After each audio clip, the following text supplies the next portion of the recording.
So, as Tim says, my day job is working in IBM's Smarter Cities team. The reason I'm in this room follows from a realisation I had 4 or 5 years ago that there were many more things about cities that I didn't know than that I did, and that there are a lot of people in a lot of different professions who I could learn an awful lot from. So, in that spirit, I'm going to offer something that I hope is interesting and a little bit provocative, and hope to have an interesting debate afterwards. One of the things I value most is discussion with people who disagree with me in interesting ways, so let's see if we can do some of that. I'm going to start by hitting a personal note. I've got a 4-year-old son, and I've been wondering of late about his future. If I'm lucky, by the time I die, he'll be about the age that I am now. I'm seriously looking at that and thinking, if I could see him as he will be then, would I actually recognise him as human in that way that he is? That's a strange question perhaps to ask, but I'll give some evidence for why that's on my mind. It starts with the iPad that I bought a couple of years ago. The first time I showed him, then 2.5, the Thomas the Tank Engine video. After it had finished, he reached out and pressed the thumbnail for the video that he wanted to watch next, and he did that instinctively. I think there's something profound there about the way that the boundary between the information world and the physical world is changing, and it's changing in increasingly interesting and striking ways that I think will take that relationship Tim's just described between the online world and the physical world into areas that are hard to imagine perhaps now. So some examples of this. This is Professor Kevin Warwick of Reading University, who for about 5 or 6 years now has been experimenting with implanting technology in his own body so that he can interact with the information systems of the environments that he's in different and more intimate ways. More challengingly, perhaps, there are now several examples of control technology being implanted in insects so that they can be flown as miniature drones. I'm not making any value judgment about this, I'm observing what is already happening. And you can find this stuff on Google, and there's a New Scientist video that shows a moth being flown literally by remote control using this technology. This is a headset made by a little company called Emotive that my colleagues down in our Hersley lab have been using. It measures magnetic waves from brain activity very sensitively. So sensitively that it can infer the direction that you're thinking about. A woman was reported a couple of weeks ago by the BBC who paralysed and has used similar technology to control a robotic arm. My colleagues in Hersley have used it to drive a London taxi cab around an airfield, again on behalf of the BBC.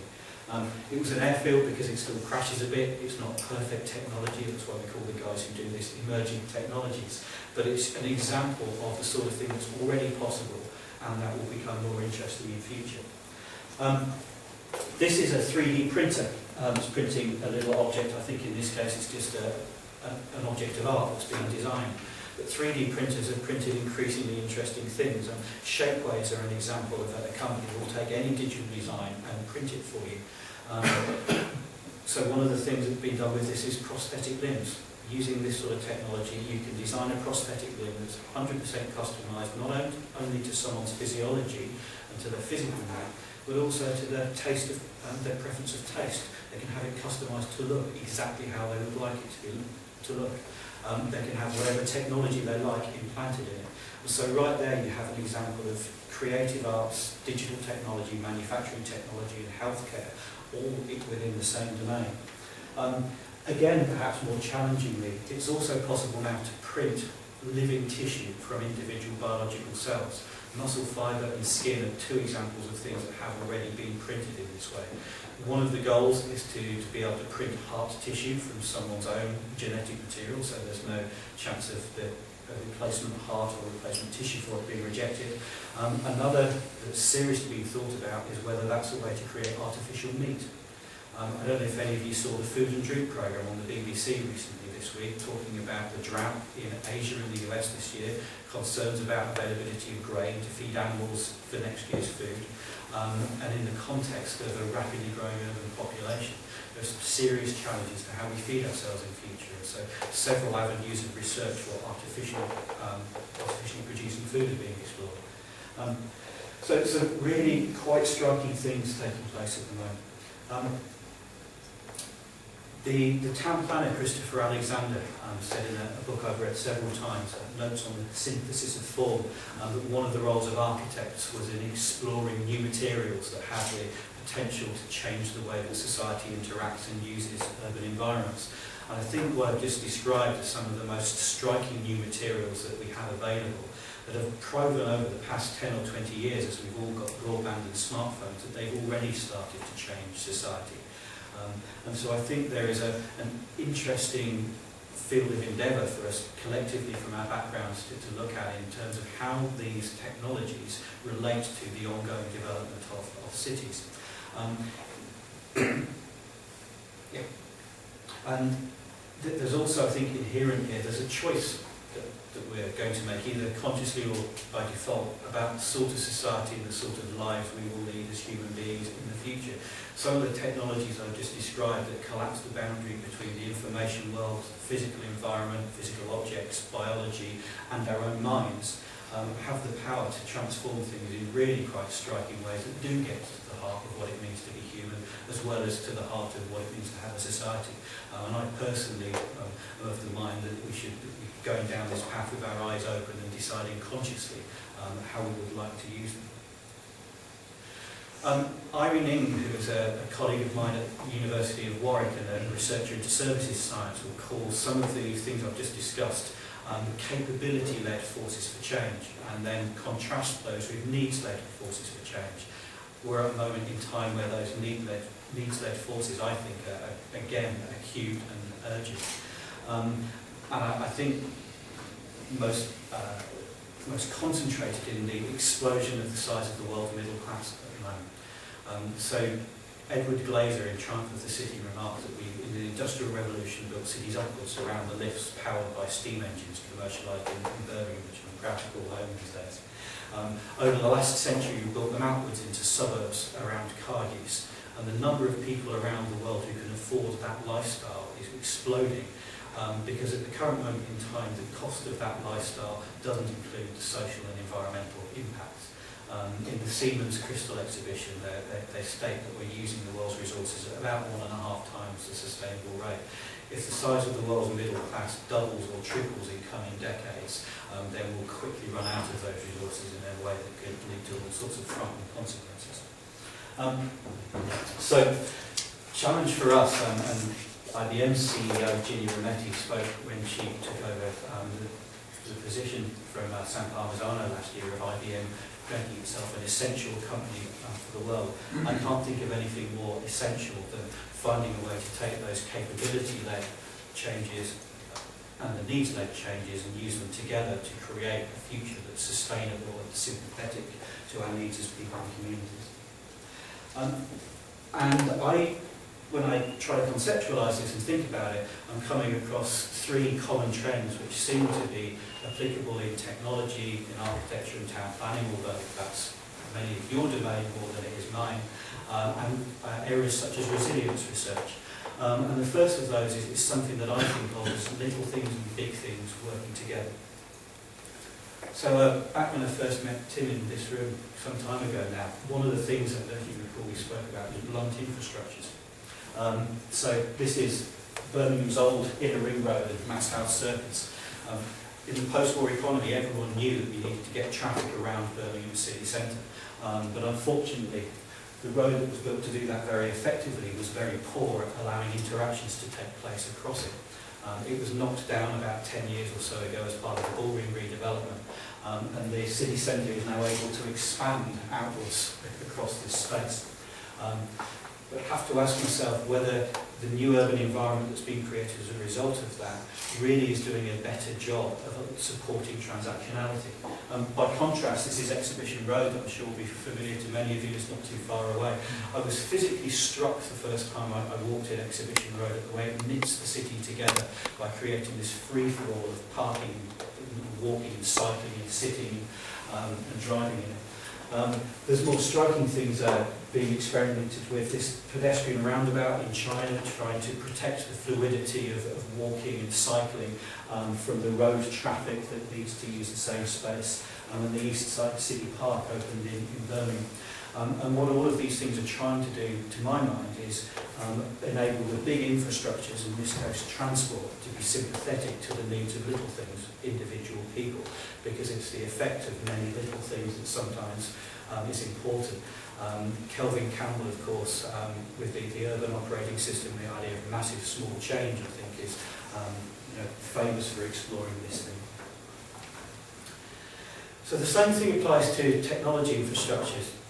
Just sort of spend a bit of time exploring what's possible with technology, and then examine the way in which I think we need to think about that idea of blunt infrastructures and little things and big things in technology. This is some work that we've been involved with in Peterborough with Royal Haskellin as well, and what it's showing is the ability to pick up information from all sorts of aspects of the physical environment. Sensors in rivers, in water pipes, GPS sensors on vehicles, just picking up little bits of data about everything that's happening everywhere all the time.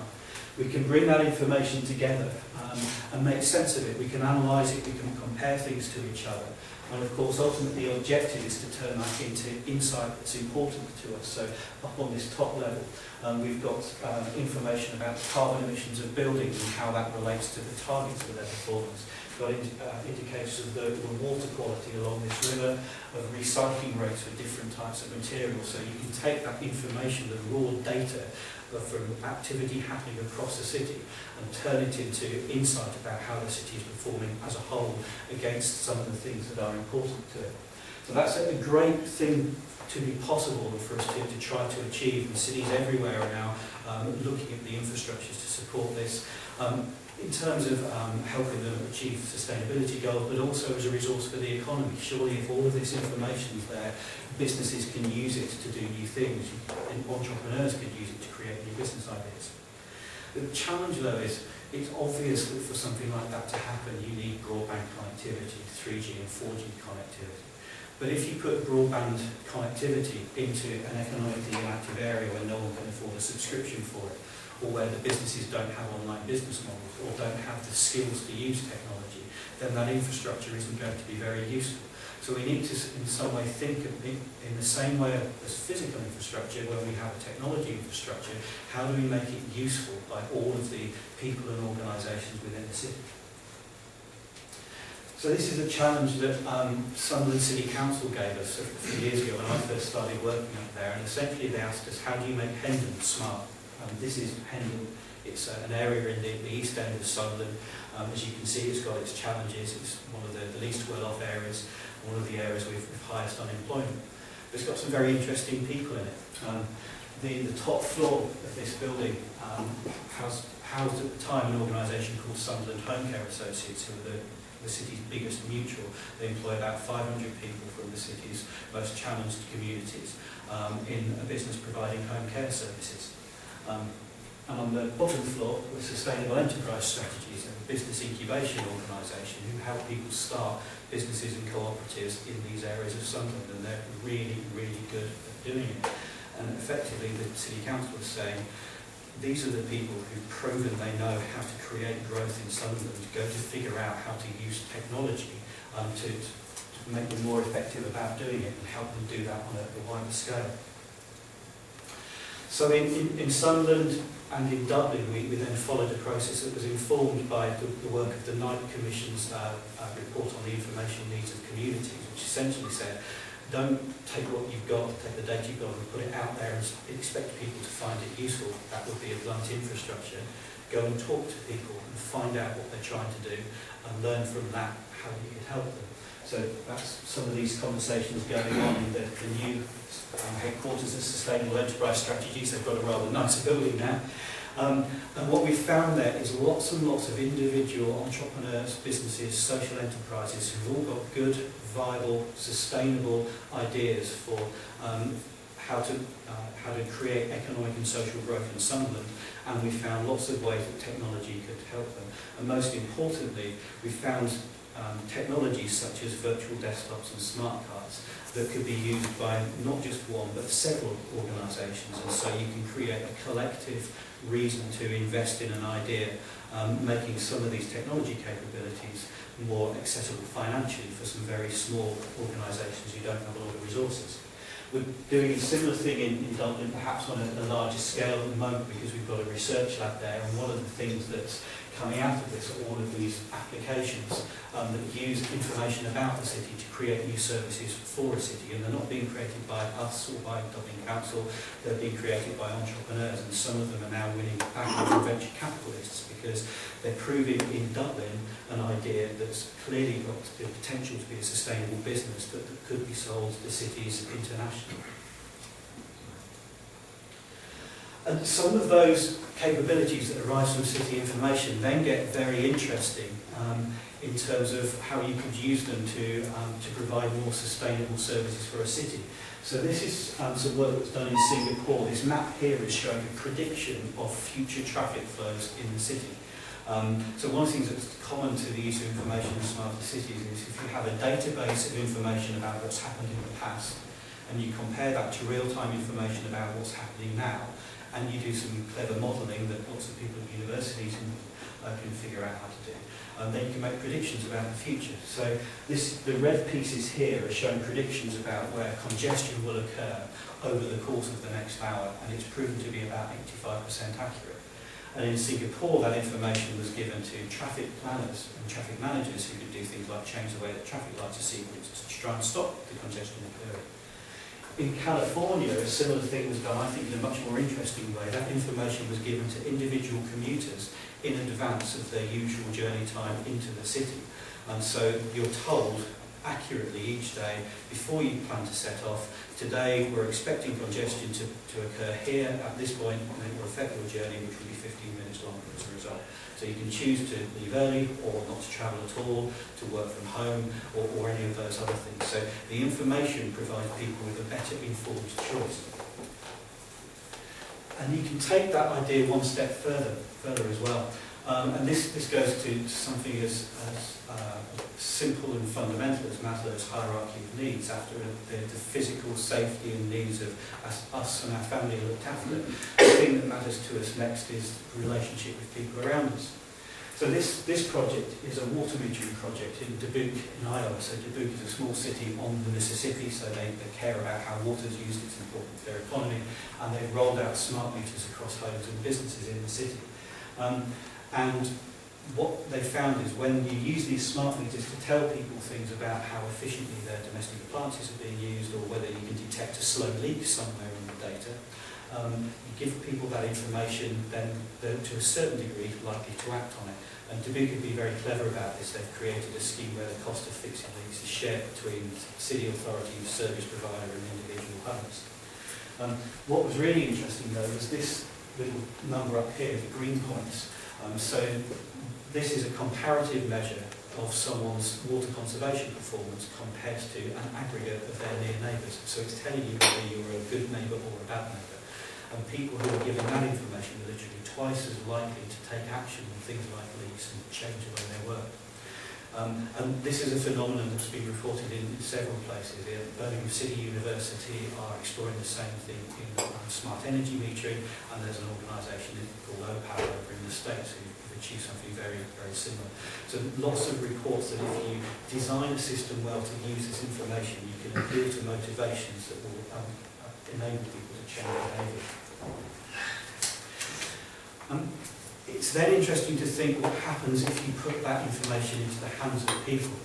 So producer consumerism, a phrase that I first came across in what we call the Web 2 era in information technology. So from roughly 2003 to 2009, businesses got excited about the power of the internet again following the dot-com crash. And in particular, the middle classes in the developed world got access to always-on broadband connections. So now you don't have to wait half an hour to dial up a telephone line, you've just got the internet. And we all became producers, photographed things on our smartphones, we uploaded things to YouTube, and industries such as music and retail and publishing have been transformed out of all recognition because of that. Some of the technologies I talked about before that blur this boundary between the physical world and the information world are going to take that disruption to new industries and new city systems like energy and food supply and manufacturing. And I personally wouldn't like to try and predict the ultimate outcome of all of that. I just think it's a very, very interesting trend to look at.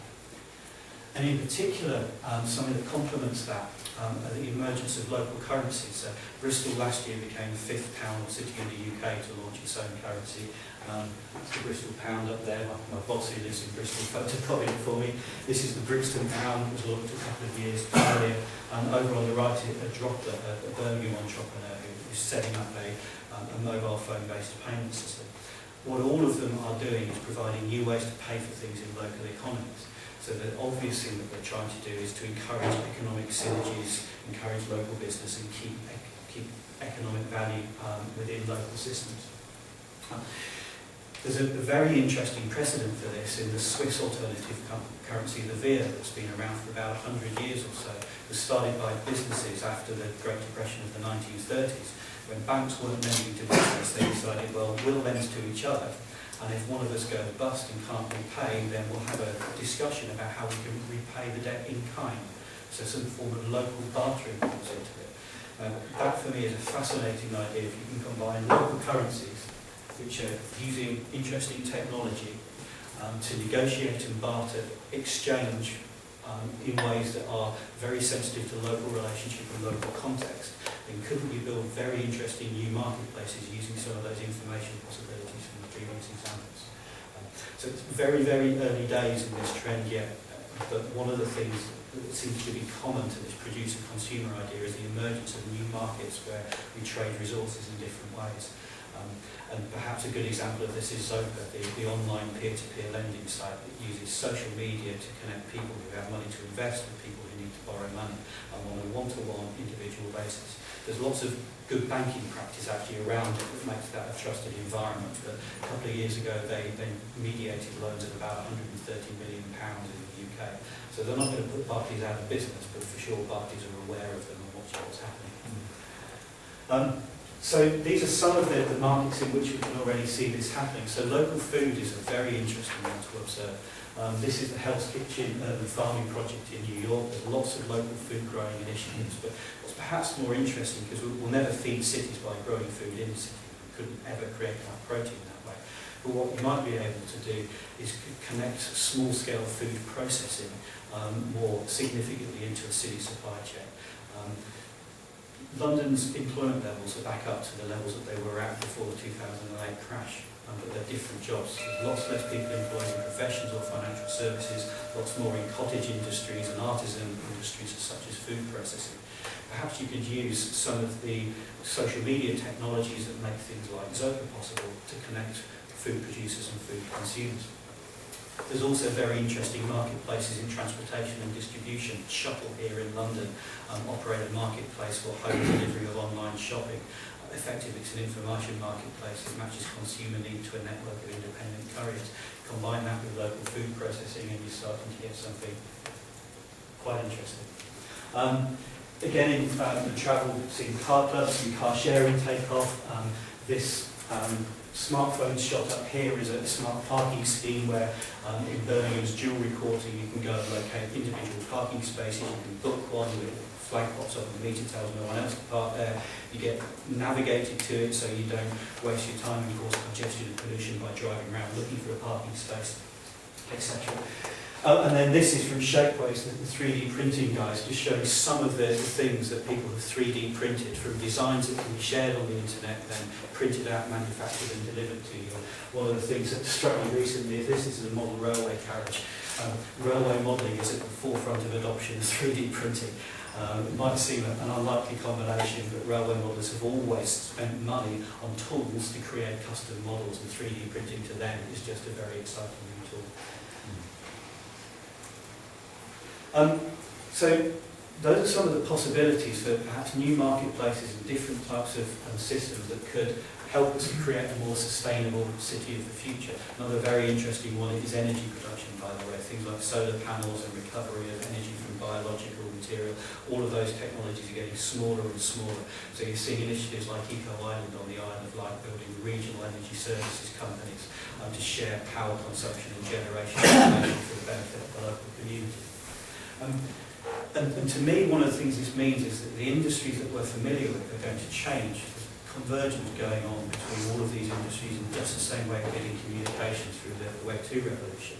And I was minded recently to think about Birmingham, my home city. What implications does this have for Birmingham as a city? Birmingham's got all of these capabilities in its economy.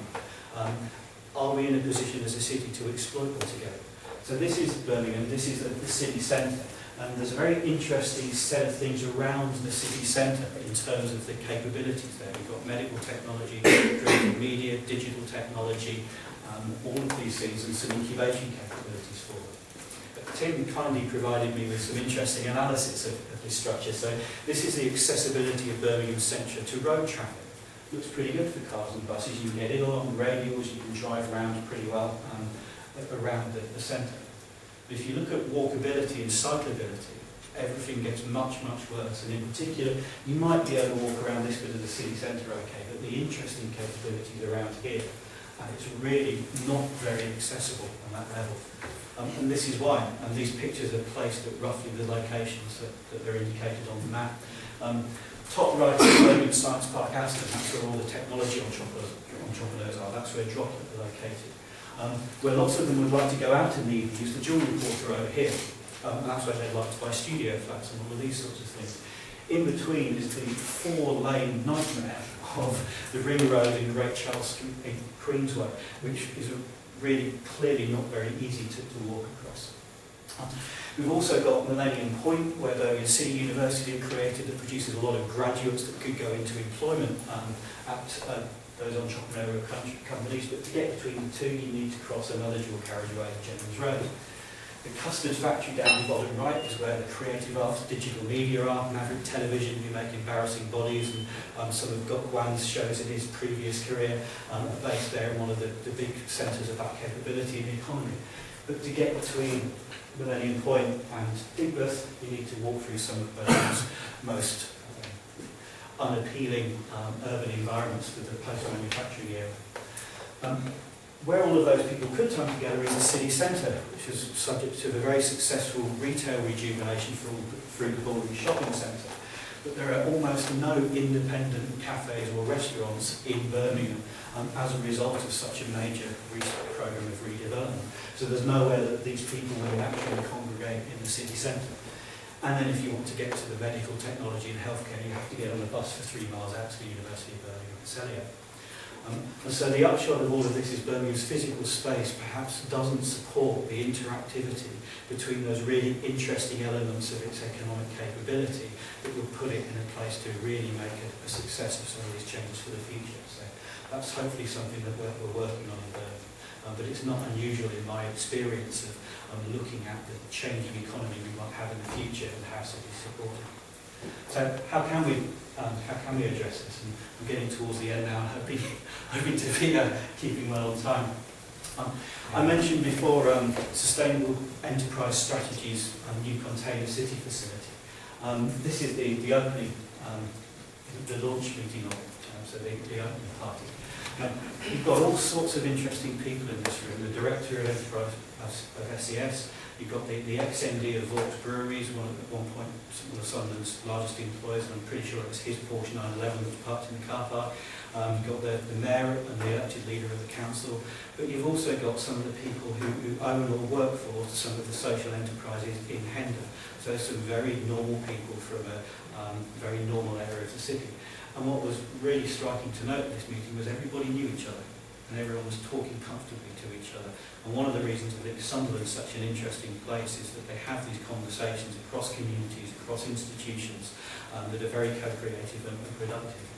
And to sort of pull that back to the more general picture, one of the things that I observe in the cities that appear to be making most organised progress on this agenda of a smarter future city is where they have stakeholders from across some of the city institutions and communities coming together in new forums, taking decisions together, creating projects together, and in some cases seeking investment for them. One of the things that's striking at the moment is that a lot of potential investors have an awful lot of money to be invested that they can't find good investments for. A lot of traditional markets like property are pretty flat at the moment. So they're looking for new forms of investment, but what they're looking for is new forms of investment presented by organisations that have a track record of managing risks together and taking decisions together. So that requires new partnerships, new forms of conversation. And something that's, I think, become increasingly important in trying to find ways to start those new partnerships is storytelling. One of the challenges of smarter cities, the domain that I work in this context, it's very easy to get lost in jargon. It's always easy to get lost in jargon as a technologist. But actually, for something like a city where there are so many specialisations, so many disciplines, it's easy for all of us to get lost in jargon or in specific language and terminology. And I think one of the things that can overcome that and help to express how a technology-enabled new idea about how a city could operate could then be valuable to individuals in the cities to tell stories about how those individuals' lives might be different if this were the case. And effectively, if you remember my story about Sunderland, that's exactly how I was introduced to a way of thinking up in Sunderland. And this is a photograph of an event in Mumbai organised by the BMW Guggenheim Lab, where they used a puppeteer to tell stories about how Mumbai could be different as a way of engaging conversation across. You can see a broad variety of people there, including some very young ones. So I hope that has been interesting.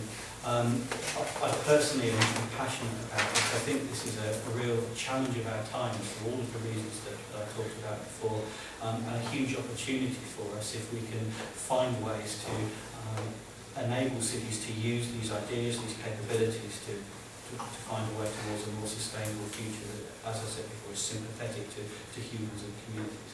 And I really welcome comments, questions, debate around some of the ideas that I've just shared. So thank you very much. Thanks, Rick.